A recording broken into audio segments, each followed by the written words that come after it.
خبر شامل کرتے ہیں تھانہ کڑیاں والا کے علاقہ موزیہ دان سے، جہاں پر نمائندہ کمال ٹی وی سے گفتگو کرتے ہوئے سابق کونسلر چودھری غلام نبی مرحوم دان نے صاحبزادے چودھری ظفر عرف پپو دان اور بھتیجا چودھری طارق محمود دان کی وفد کے ہمراہ ایم این اے چودھری حسین اللہ سے گجرات نتھ ہاؤس میں خصوصی ملاقات میں گاؤں دان کے ترقیاتی کاموں اور اپنے معاملات کے بارے میں تبادلہ خیال کیا گیا۔ چودھری حسین اللہ نے چودھری ظفر دان کو یقین دہانی کرواتے ہوئے کہا کہ چودھری غلام نبی خاندان سے ہمارا 50 سالہ پرانا رشتہ ہے جو ہم ختم نہیں ہونے دیں گے۔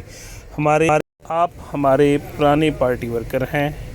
آپ کے تمام معاملات پہلے میرے نوٹس میں نہیں تھے۔ میں عید کے بعد آپ کے تمام معاملات کو خود دیکھوں گا اور حل کروں گا۔ آخر میں چودھری ظفر دان نے چودھری حسین اللہ کا شکریہ ادا کیا۔